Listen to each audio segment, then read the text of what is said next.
감사합니다. 오늘은 제자 세상 속으로 보내심을 받다라는 제목으로 하나님의 말씀 증거하겠습니다. 오늘도 주님 앞에 나와 예배하는 저와 여러분 위에 하나님의 크신 은혜와 축복이 함께 하시기를 간절히 바랍니다. 여행을 통해서 사람들은 많은 것들을 배웁니다.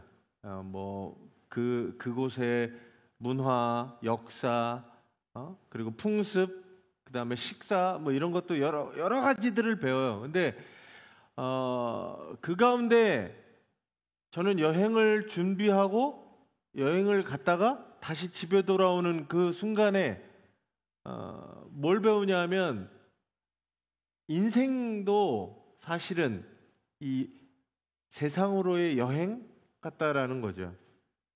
결국 우리의 갈 본향이 있고, 이 땅에서의 삶은 그냥 한날 소풍과 여행과 같은 것이 아닌가. 아무도 태어날 때 뭐 들고 태어난 사람 없고, 갈 때 뭘 갖고 갈 수 있는 사람은 아무도 없거든요. 어떻게 보면 이 땅의 삶이 꿈같이 지나가는 한 여행, 소풍과 같은 삶이 아닌가 생각해 보게 됩니다. 또 한편에 보면, 그래서 인생은 나그네 길을 걸어가는 여정이라는 거죠. 신앙도 마찬가지입니다. 신앙도 한번 예수를 믿고 무언가 딱 이루었기 때문에 이제 끝난 것이 아니라 거기서부터 출발해서 시작해 가는 거예요. 그래서 신앙생활을 하다 보면 어느 때는 밝고 맑은 날처럼 하나님이 나와 함께 해주는 것 같은 그 햇빛과 찬란함 속에서 살아가다가, 항상 그런 날을 사는 게 아니라 어느 날 되면 비가 오고 바람이 불고 폭풍우가 치는 날도 만나게 된다는 거죠. 그게 바로 삶의 여정이죠. 삶의 굴곡이죠. 마찬가지로 신앙도 이런 굴곡과 여정들이 있다는 겁니다. 그래서 예수님이 이 오늘 말씀에서 우리에게 이야기하시는 것도, 신앙은 머무름이 아니라 걸어가는 여정이라는 사실입니다. 그 얘기는 오늘 이 말씀을 통해서 우리에게 동일하게 말씀하고 계십니다. 이제 너희가 세상 속으로 가라. 우리가 신앙을 가졌다고 교회 안에서만 머무르고 끝이 아니라, 교회에서 배운 바를 가지고 어디로 가져가야 되냐? 세상으로 가져가는 거예요. 우리가 세상에서 이곳에 모인 이유는 다시 흩어지기 위해서 이곳에 모였다는 사실입니다. 네. 제가 이번에 아르메니아, 조지아를 여행하다 보니까 그런 거 있더라고요. 이 사람들은 세상의 핍박, 그리고 전쟁, 폭력 속에서 교회를 유지하기 위해서 어디로 가냐면 산꼭대기로 가는 거예요. 산꼭대기, 수도원을 짓고 그 수도원에서 자기 신앙을 지키려고 그 수도원에서 살아가고 있습니다. 정말 허벌판에 아무것도 없는 산꼭대기에 딸랑 수도원 하나 있어요. 물론 그 시대는 몽고의 침략, 그 다음에 이슬람의 침략, 그걸로부터 자신의 신앙을 보호하고자 저 사람이 없는 곳으로 흘러갑니다. 하지만 교회의 본질은 산속으로 들어가는 게 아니라 뭐냐 하면 세상 속으로 나오는 것, 그리고 그들이 산속으로 저 산 깊은 곳으로 들어간 이유는 자기의 신앙을 지켜 세상 밖으로 나오기 위함이었다는 거죠. 그래서 교회 안에서의 교인으로 끝나지 말고 세상에서 교인으로 살아가시기를, 그리스도의 제자로 살아가시기를 간절히 축원합니다. 오늘 말씀을 통해서 우리에게 말씀하시는 주님의 음성을 듣고 그리스도의 제자로 살아가시는 성도님들이 되시기 바랍니다. 지난주에 이어서 오늘 말씀도 이 예수님의 제자가 어떤 사람이고 어떻게 살아가야 하느냐라고 하는 그 말씀입니다. 제자로 살아가는 것, 예수님의 제자로 살아가는 것 결코 쉬운 일이 아니에요. 예수님의 제자로 살아가는 일이 쉽지 않습니다. 예수님을 따르던 당시에도 많은 사람들이 예수님을 따라다니는 듯 했으나 따르는 것이 아니라 먹기만 바라고 뭔가 얻을 것이 없나, 말씀을 들어도 그대로 살지 않는 많은 무리들이 있었습니다. 5,000명의 무리들, 7,000명의 무리들, 그 사람들은 무리로 끝났어요. 제자가 되지 못했습니다. 왜냐하면 제자로 살아가는 것들이 쉬운 일이 아니었기 때문이에요. 여러분들이 오늘 이 말씀을 통해서 참된 제자가 되시기를 바랍니다. 무리가 아니라 제자가 되시기를 간절히 바랍니다. 제가 말씀드린 대로 교회 안에 머무는 교인이 아니라 세상을 향해 나아가는 바로 그런 사람들이 제자라는 거죠. 오늘 말씀의 시작이 이래요. 오늘 말씀의 시작이 같이 한번 읽어주세요.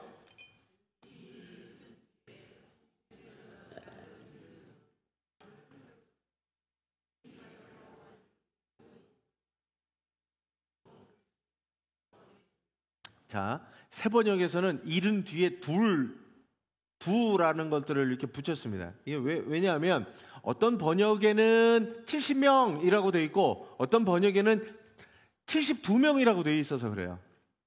이게 번역이 아니라 어떤 사본에는 그렇게 되어 있기 때문에 이 새 번역에서는 그걸 친절하게 70명 가로치고 72명일 수도 있는 거예요. 이렇게 써놨습니다. 왜 70명, 72명이냐? 뭐 성경에는 그 이유가 있지만 여기서 중요한 거는 그게 아니라 예수님의 제자라고 하면 몇 명으로 알고 계세요? 12명. 예수님의 측근 12명, 정말 제자라고 하는 12명의 제자 말고 여기서 보면 주님께서 다른 70명, 혹은 72명을 세우셨다라고 되어 있습니다. 이게 각 지파별로 하면 6명씩 72명, 나중에 70인역이 될 때 그러거든요.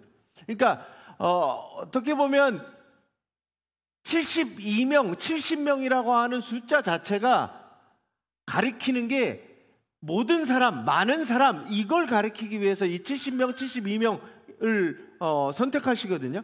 그 사람을 세워서 각 동네 그리고 모든 곳으로 보내신다라고 되어 있습니다.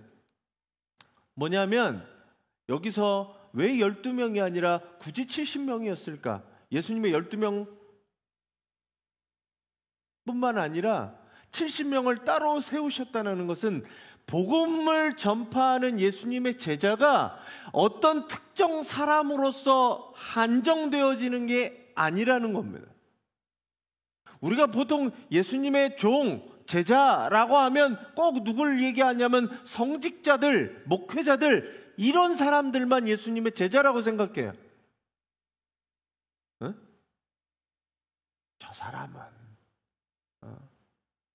목사님이니까, 아니면 전도사님이니까, 성직자니까 그 사람은 그 일이 당연하지만 우리는 아니다라고 생각하는 거예요.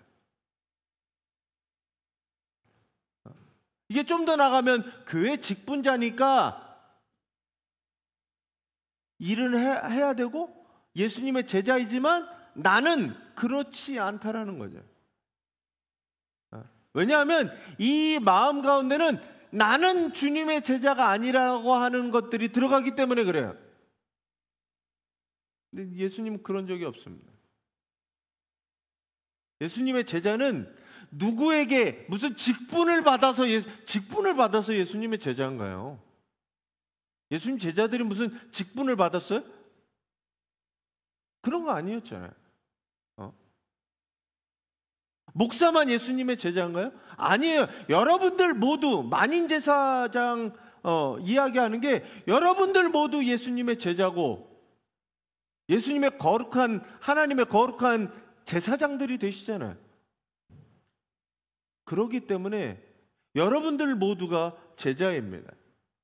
그래서 제자라고 하는 것은 모든 성도들이 걸어가야 하는 길이에요.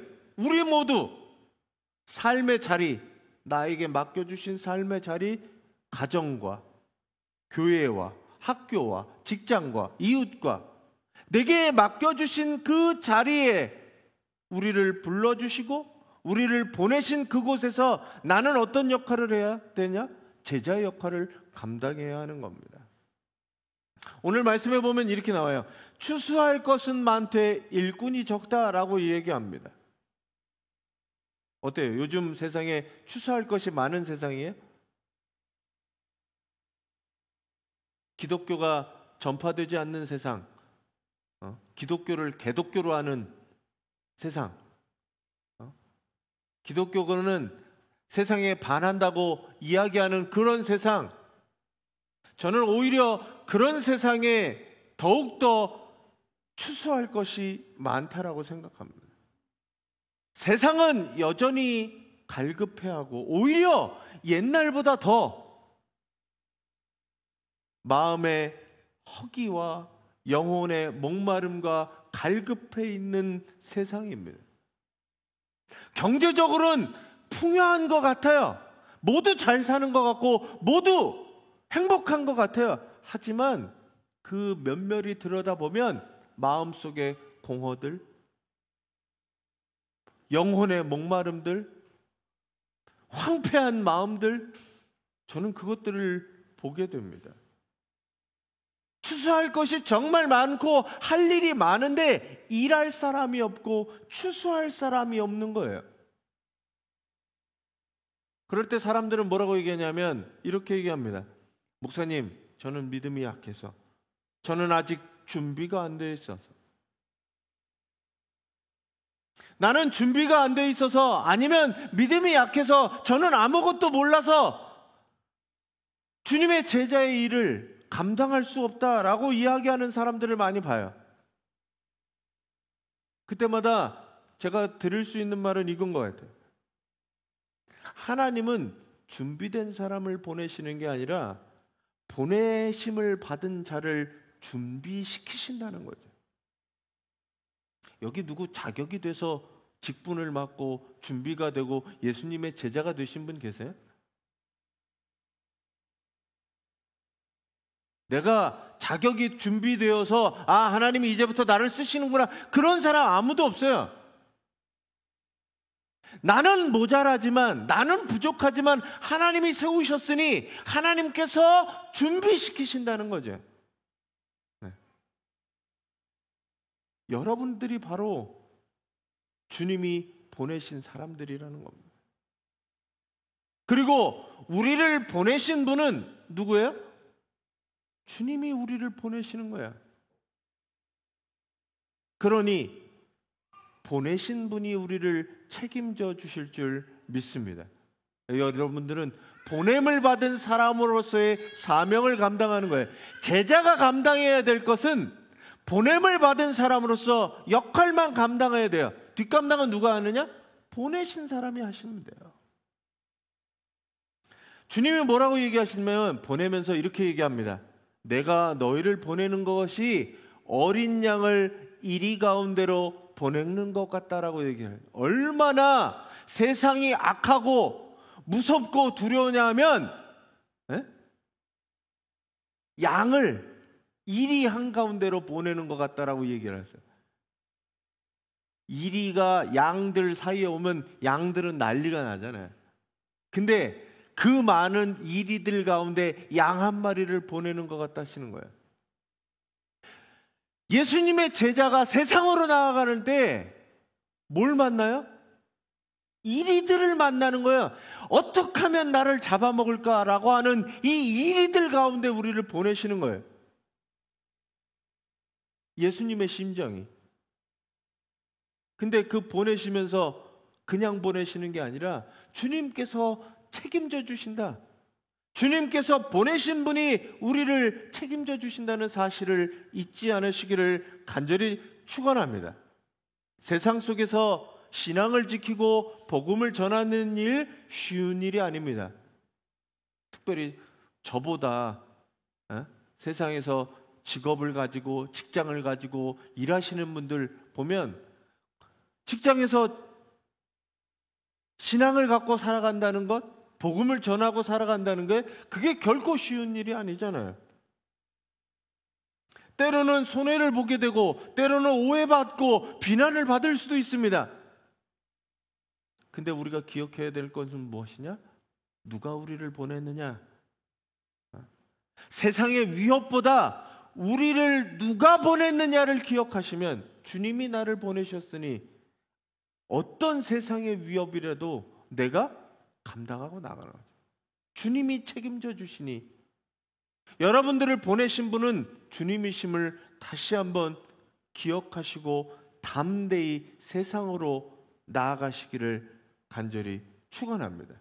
제자는 보내심을 받은 사람들이에요.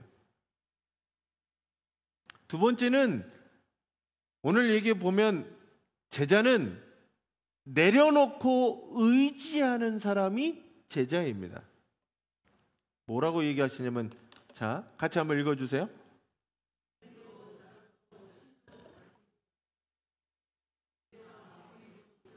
자, 참 기도 안 차죠?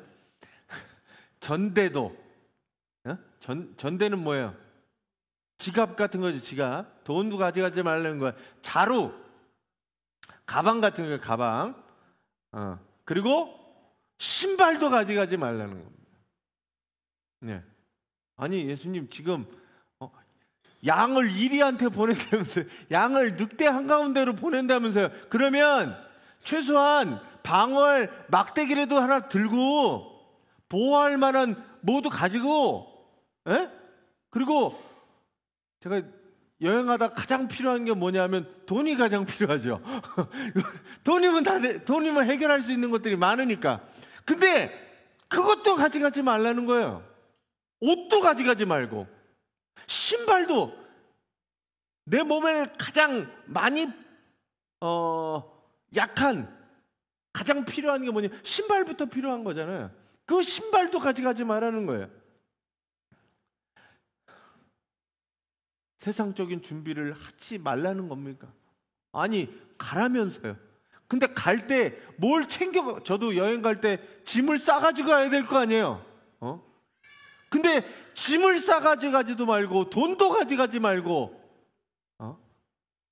슬리퍼도 챙겨갔거든요, 저 이번에. 신발도 가져가지 말라니. 이게 뭐냐면 내가 의지해야 될 것들이 세상적인 준비를 포기하라는 게 아니라 하나님을 의지하라는 거. 돈을 의지하지 말고, 옷을 의지하지 말고, 신발을 의지하지 말고 하나님을 의지하라는 거예요. 이 훈련이 인생 가운데 필요하다는 거예요. 여러분들은 어땠는지 모르지만 저는 그렇습니다. 제가 개척해서 처음 받은 월급이 20만 원이에요. 20만 원. 20만 원. 40만 원. 한동안 그래서 한 몇 년 지나서 한 40만 원 받았어요. 40만 원을 어떻게 살아요? 둘 중에 한 명은 그러니까 돈을 벌어야 됐죠. 40만 원 갖고는 살 수가 없으니까. 제 친구들이 놀렸어요. 480이라고. 연봉이 480이라고. 근데 제가 보면 그때 경험한 게 뭐냐면, 야, 내가 살아가는 게 아니구나. 뭐가 있어서 없어서 사는 게 아니라 없으면 없는 대로, 있으면 있는 대로. 그때 제가 처음 목회 시작할 때 경험도 없어, 재정도 없어, 정말 관계도 없었고 아무것도 없었어요. 근데 그걸 버티게 하시더라고요. 그때도 제가 설교할 때 그랬습니다. 내가 돈이 없고 까오가 없고 사람이 없지 말씀이 없냐, 제가 극강당으로 살았거든요. 근데 그때 깨달은 게 뭐냐면, 내가 해봐야 준비하고 뭐 해봐야 어느 날 한순간에 없어지기도 하고, 또 내가 생각하지 못한 걸 하나님이 채워주시고, 어떤 장로님이 갑자기 돈을 주시는 거야. 그때 내가 힘들 때인데. 그 장로님은 아직도 잊지 못합니다. 목사님 힘드시죠? 이러고, 전혀 생각하지도 못했던 장로님이 월급을 주세요. 월급의 금액을 저한테 주시더라고. 그래서 하나님 죽으라는 법은 없군요. 제가 그때 그런 것들을 경험했습니다. 지금은 훨씬 더 많은 것들을 제가 그때보다는 누리고 있지만, 여전히 저는 하나님이 나를 굶기진 않을 거다. 그리고 굶기더라도 어떻게든 살아가게 하실 거다라고 하는 믿음이 있다는 거죠. 그게 뭐냐면, 전대를 한번 의지하기 시작하면, 사람이 돈을 의지하기 시작하면 하나님이 보이지 않아요. 왜냐하면 돈은 즉각적이고 돈의 힘을 우리는 너무 잘 알아요. 100만 원의 힘, 1000만 원이 갖고 있는 힘, 1억이 갖고 있는 힘, 우리는 바로 알 수 있어요. 하지만 하나님의 힘은 그렇지 않아요. 근데 믿음은 뭐냐? 그 힘을 빌리지 않고 그 힘을 주시는 하나님을 의지하게 된다는 거죠. 우리가 자꾸 돈을 위해서 하나님을 믿는 게 아니라 하나님을 의지하면 돈이 따라온다는 그 사실을 알고 계셔야 된다는 거예요. 그래서 제자는 뭐 하느냐? 전대도 가져가지 말고 자루도 가져가지 말고 신도 가져가지 말라고 이야기하십니다. 인생을 살다 보면 누구나 불안한 순간이 옵니다. 그때 뭔가 움켜쥐려고 하죠. 지푸라기라도 잡아야 된다고 생각해요. 경제적인 안전망, 건강, 그리고 인간관계, 경력과 자존심, 이런 거를 필요로 하고 그게 모자라고 생각해요. 근데 인생에 중요한 게 뭐냐? 그런 것들을 의지해서 뭔가 되느냐? 꼭 그런 것만은 아니라는 겁니다. 진정한 제자는 이것들을 내려놓고 주님께 인생의 무게를 맡기는 사람, 그런 사람이 진짜 제자라는 거죠. 사랑하는 우리 성도 여러분, 세상적인 안전장치, 힘들을 내려놓으시고 주님을 신뢰하시기를 바랍니다. 그러면 주님이 책임져 주실 겁니다. 우리 성도님들 가운데 그 길을 걷고 계시는 분이 계시다면 주님을 의지하시고 그 어려운 터널들을 주님과 함께 이겨내시기를 간절히 바랍니다. 자, 여기까지는 이해가 되시잖아요. 그 다음 말이 뭐예요? 길에서 아무에게도 인사하지 말라. 우리 옛날에 지난번 감독님 표어가 뭐였냐면, 인사만 잘하면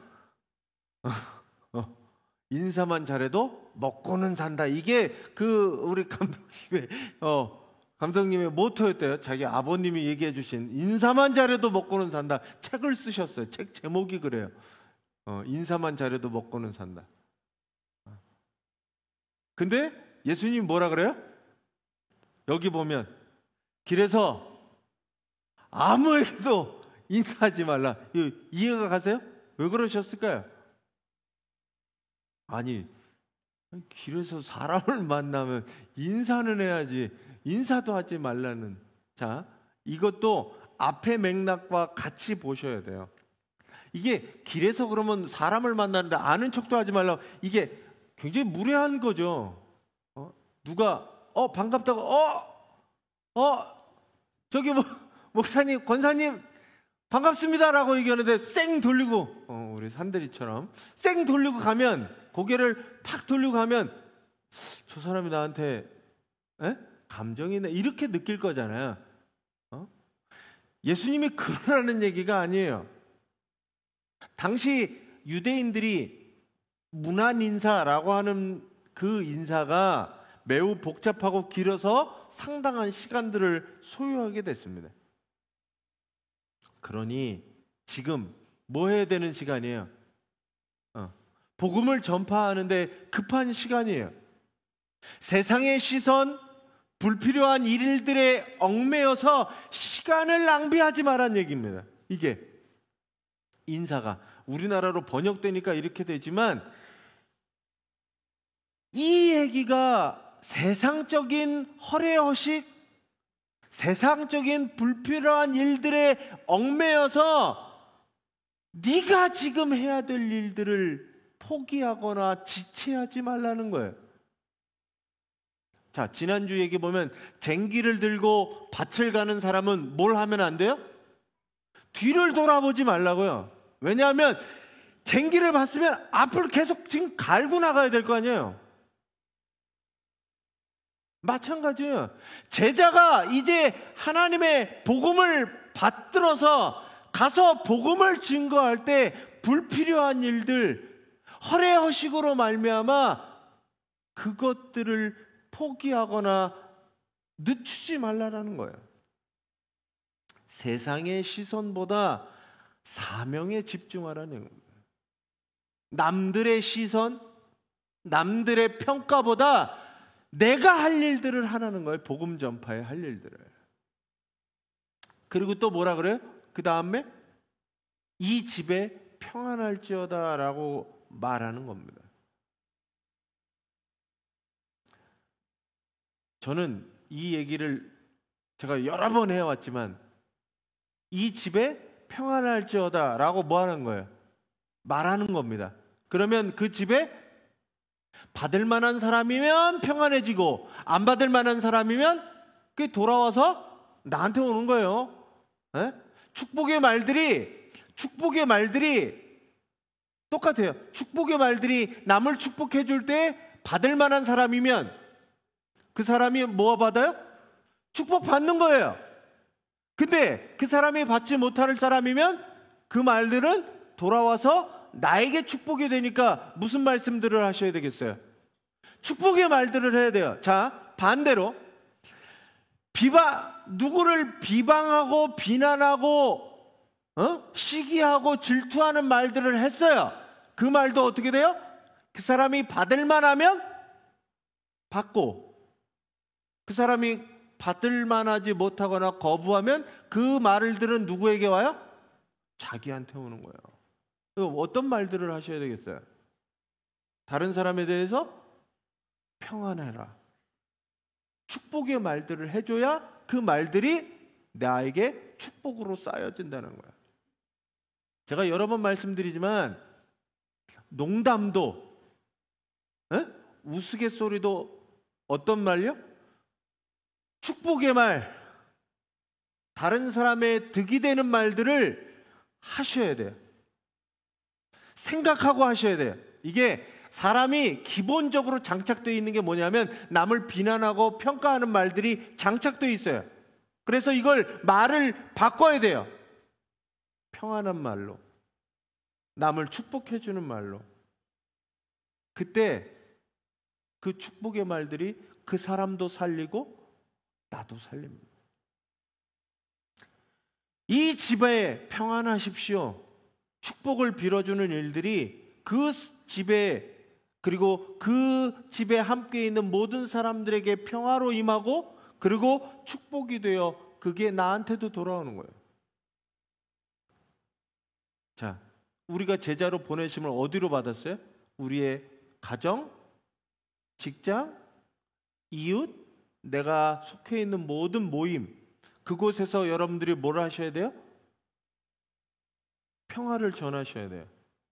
말과 태도를 통해 여러분들이 평화를 전하시는 것, 그게 뭐냐? 제자라고 하는 거예요.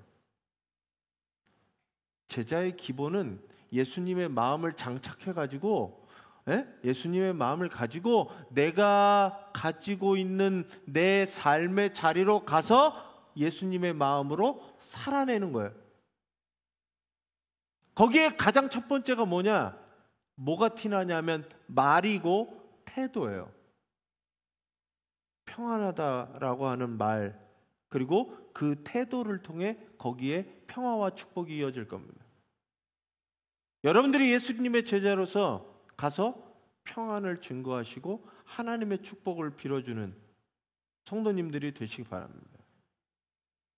외국 사람들하고 제가 가끔 이렇게 주고받는 게 있는데, 그 사람들이 교회 제가 아는 사람들은 교회 다니는 사람들이니까 맨 마지막에 뭘 붙이냐면 bless you라고 하는 걸 붙여요.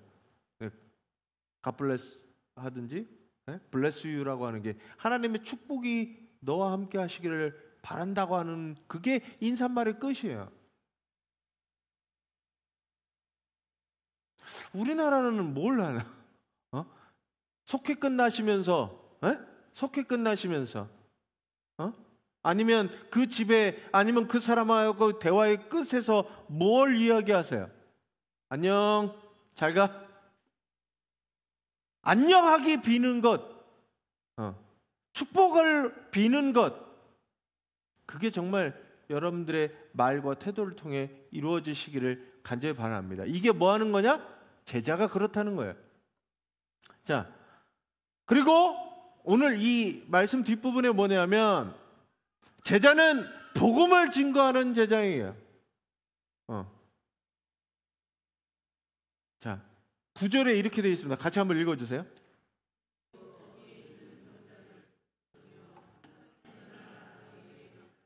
자,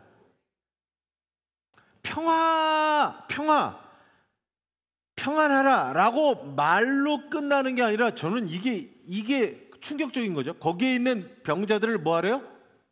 고쳐주라는 거예요.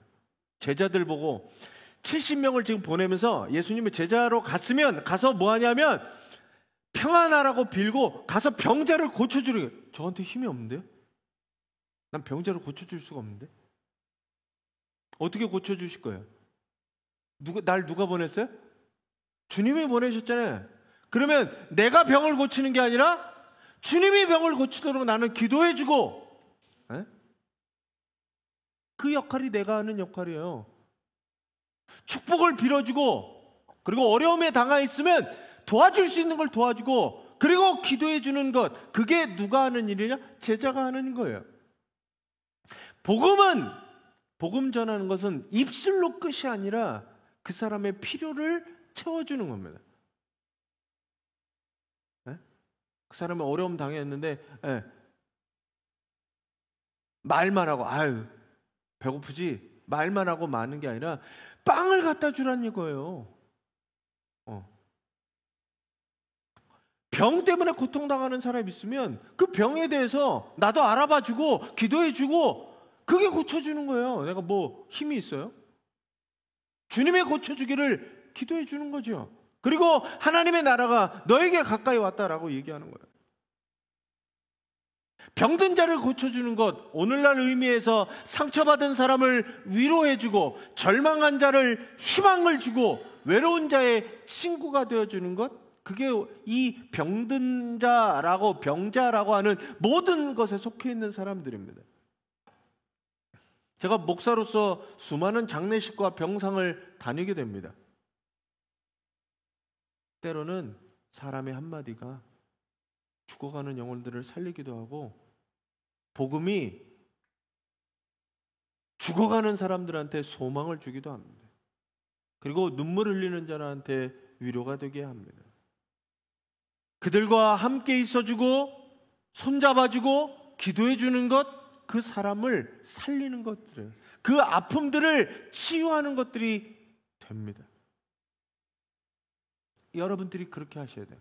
자, 그러면 그렇게 하는데 모든 사람이 그러면 그게 좋게 반응하느냐? 그러지 않아요. 요 뒤에 나오잖아요. 어떤 사람들은 복음을 전할 때 거부하거나 에이, 왜 이래? 싫어하는 사람들이 있을. 그런 사람을 만날 때 뭐라고 얘기해요? 여기 보면 발에서 먼지를 떨어버리라 그러잖아요. 그러고 똑같이 얘기하기를 하나님의 나라가 그래도 너희하고 가까이 있다 이렇게 얘기하잖아요. 뭐냐면 결과에 신경 쓰지 말고 사람들의 반응에 신경 쓰지 말라는 거예요. 거기에 좋게 반응하든 나쁘게 반응하든 내가 할 일은 뭐예요? 하나님의 나라가 너희한테 가까이 왔다라고 하는 복음을 증거하는 게 내 역할의 끝입니다. 영광을 받을 필요도 없고 내가 오직 하나님만 영광을 받으면 되고 나는 내가 할 일은 복음을 전하는 일 거기까지인 거예요. 제가 지난주에 우리 물 나눠줄 때 어떤 사람은 받아요. 기분 좋게 받으면 주시면 돼요. 기분 나쁘게 됐다고 그리고 어떤 사람들은 저기 보면 이제 욕도 하고 그래요. 교회에서 뭐 이런 걸 나눠주고 교회 다니는 것들이 막 그럴 때 어떻게 해야 돼요? 싸우는 게 아니라 그냥 그 사람은 그런 사람인가 보다. 난 내 역할만 하면 돼요. 하나님의 명령에 순종해서 복음을 선포하는 일, 거기에 집중하라는 강력한 메시지입니다. 물론 이 신발을 떨어버리라고 하는 얘기는 그 이후에 하나님께서 그 사람에게 하는 일도 사실 포함이 되긴 합니다. 그 가운데 우리는 여전히 불쌍히 여기는 마음들이 있어야 돼요. 우리의 역할은 충성되게 뭐 하느냐? 씨앗을 심는 일, 거기를 하면 됩니다. 잘하게 하시는 분은 하나님이시고 열매 맺게 하시는 분도 하나님이세요. 결과는 우리를 보내신 하나님이 책임지실 거니 하나님께 맡기고 우리는 때를 얻든지 못 얻든지 아니면 나에게 선하게 반응을 하든지 그러지 않을지라도 우리는 복음을 전하는 사명을 감당하는 게 제자라는 거죠.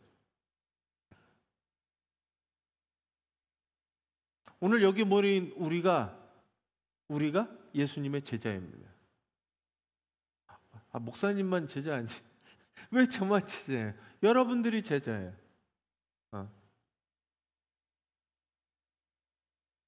여러분들이 제자입니다. 예수 그리스도를 따르고 믿는 모든 사람들이 뭐냐? 여러분들이 제자예요. 예수님의 말씀은 특별한 사람들, 특정의 사람들, 그 사람을 위한 말씀인들이 아니라 여러분 한 사람 한 사람을 부르시는 하나님의 부르심이고 음성입니다. 우리는 여전히 세상 속으로 보내심을 받았습니다. 우리가 이곳에 교회에 모인 이유는 다시 힘을 얻고 하나님의 말씀을 붙들고 세상으로 나아가기 위해서예요. 여러분 중에 누구도 이곳에서 초막셋을 짓고 살아갈 수 있는 사람은 없어요. 세상으로 다 보내심을 받았습니다. 비록 세상이 이리 속을 같고 무섭고 두렵지만 내게 맡겨주신 가정, 사회, 이웃, 직장, 사업, 학교 그곳으로 우리는 주님이 보내신 제자로 살아가게 되는 겁니다. 우리를 보내신 분은 내가 그냥 간 게 아니라 주님이 우리를 보내셨으니 하나님을 의지해야 됩니다. 내 재물, 지식, 경험이 아니라 주님을 신뢰해야 됩니다. 우리들의 말과 삶과 태도를 통해 예수 그리스도를 증거해야 됩니다. 여러분들의 작은 말 한마디, 그 말 한마디로 그리스도의 사랑을 증거하는 사람들이 되시기를 간절히 바랍니다. 제가 이번 말씀을 우리가 결단해야 될 게 뭐냐면 이번 주에 내가 만나는 한 사람에게도 주님의 평안을 전하겠습니다 라고 결단하시기를 바랍니다. 네? 여러분들의 삶에 여러 사람들을 만나시잖아요. 우리 직장 동료일 수도 있고 부하 직원일 수도 있고 가정의 아내와 남편과 아이들일 수도 있고 부모일 수도 있고 내 이웃일 수도 있고 그 만나는 모든 사람 가운데 한 사람에게만 뭐예요? 주님의 평화를 전하시기 바랍니다. 축복해 주시기 바랍니다. 아셨죠? 가서 어려운 일 아니잖아요. 그 중에 한 사람, 내가 당신을 축복합니다. 예수님의 이름으로 축복합니다. 그러면 주님의 평화가 당신과 함께 하시기 바랍니다. 꼭 그 내용이 아니더라도 그 사람을 축복해주고 사랑의 말들을 해주시길 바랍니다. 아셨죠? 네. 이 하나님의 작은 순종을 통해 하나님이 큰 일을 이루실 줄 믿습니다. 그래서 그분을 순종할 때 그분의 나라가 이 땅 가운데 함께 할 줄 믿습니다.